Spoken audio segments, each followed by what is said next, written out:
From the News Channel 5 Network, this is Inside Politics. Hello, everyone. I'm News Channel 5's political analyst, Pat Nolan. Welcome to Inside Politics. After a 2016 election cycle that has offered voters one surprise development after another, has Hillary Clinton assumed a lead that would seem to indicate she's going to be elected president on November the 8th? Or with a little over more than a week to go, is the race still up for grabs, especially since there's still the possibility of still more October and this year even November surprises possible? This week on Inside Politics, we have two excellent political analysts joining us to debate that topic with me. They are Republican Chip Saltzman and Democrat Carol Andrews. Thank you both for coming on the show. We'll also talk a little bit about the Senate races, the House races, and how that might impact the presidential race.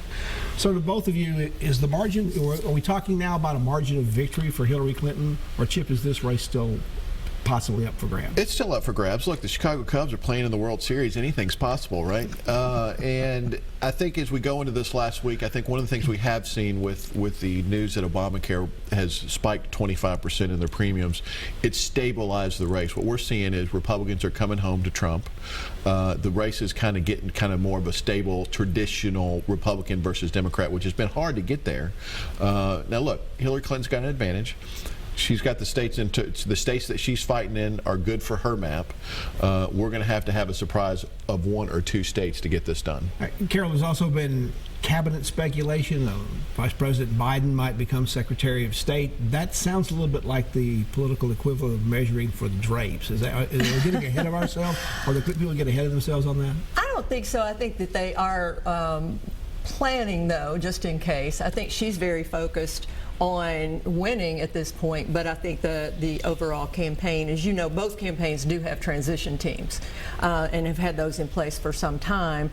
I think his campaign has been quieter about anything that they may be doing, but she's maybe floating some trial balloons up. And so yesterday they were talking about the possibility of Joe Biden going into to that slot, and you know, he has a lot of gravitas. He's very well liked by both parties. Might be an easy confirmation. Might be an easy confirmation.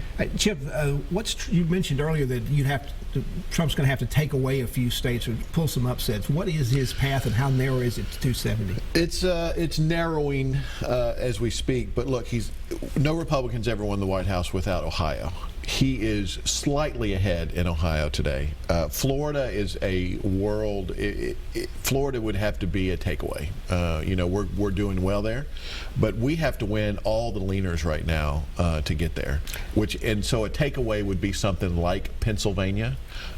Something, even to be honest, something like New Hampshire, which is only 4 electoral votes, but we're going to have to start playing a little bit more in their sandbox and take one away now that's a leaning Democrat state to get there. Carol, it seems to me the polls get trickier and trickier to follow. First, there's so many of them coming out almost every day, and now we're beginning to get a lot more daily tracking polls coming out. For the lay people out there, what's the difference between what I'll call a regular poll and a tracking poll?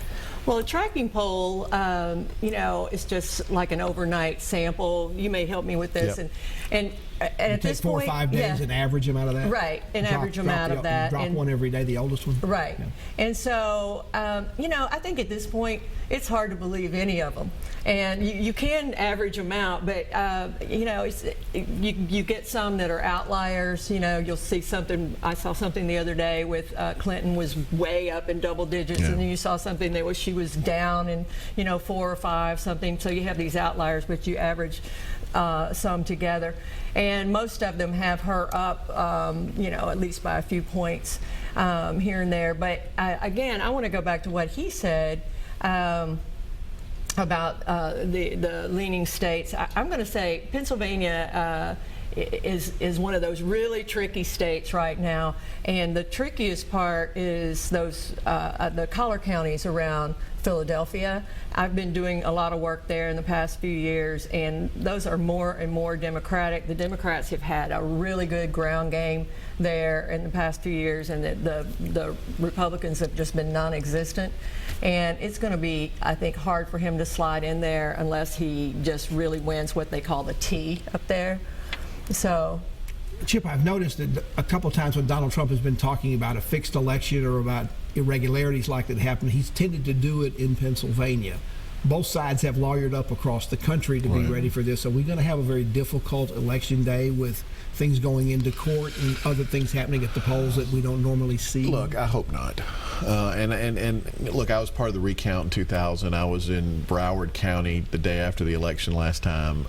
We went through all that together where we didn't know for a month. And I hope that doesn't happen. But you can see that certainly the Trump campaign is starting to telegraph that if they see some things that they don't like, that they're going to challenge it. Trump's had a history of legal battles and lawsuits. But look, I think at the end of the day, the American people deserve to have a president the night, or at least the day after election, because I don't think we need to have in limbo. We want to get it right. That's most important, obviously.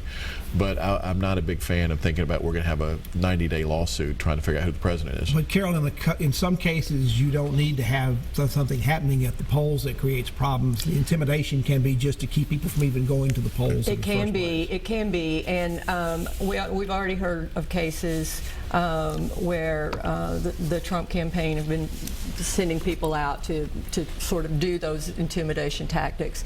And I know that the Democratic Party has been dispatching lawyers to different states, and particularly those hot spots that are really needed to make sure everything's going right. I have some lawyer friends who are on different places now, on different sites now, to make sure everything goes right and make sure people are getting to vote. And I will say, I was just watching something this morning that, because of a Facebook rumor that one woman started about a machine flipping a vote in Texas, now there's this big conspiracy theory, and he's been fomenting it and talking about it. And when I say he, Trump, now there's this whole conspiracy theory in Texas. So, I wish that he would tamp down his talk. Mike Pence has had to sort of, quieten this talk a little bit about an unfair process. I mean, I think it can get dangerous for our process if things don't quiet down a little bit. Chip, one endorsement this week that was of note, that is that Colin Powell is endorsing Hillary Clinton. Now, they had some disagreements earlier in the campaign over emails, but is his endorsement going to be nearly as important as it was for Obama back in 2008? I don't think so. Look, General Powell now has endorsed a Democrat in the last 3 presidential elections since he's been Secretary of State. It's been a while since I guess 2008 he came in for McCain there at the end, but I think that has a lot less to do. He's part of the Washington former Secretary of State, kind of that part of that world. I could see clearly he wasn't going to be a Trump guy pretty early on in the process. But he might help bring some Republicans over former Bush people who are looking for what do I do? I think for those people that were already on the Never Trump train, I'm not sure the Powell endorsement was the people that said, oh, okay, now it's okay. I think it's not a big deal, especially at this point. We're now looking at what matters in about 12 states. I don't think there's any state that he can change or really change the voting pattern at this point. Republican consultant Chip Saltzman's our guest on Inside Politics, along with Democrat Carol Andrews. We're talking, of course, about presidential politics with the election a little over a week away. Back for more conversation after you watch these messages. Stay with us.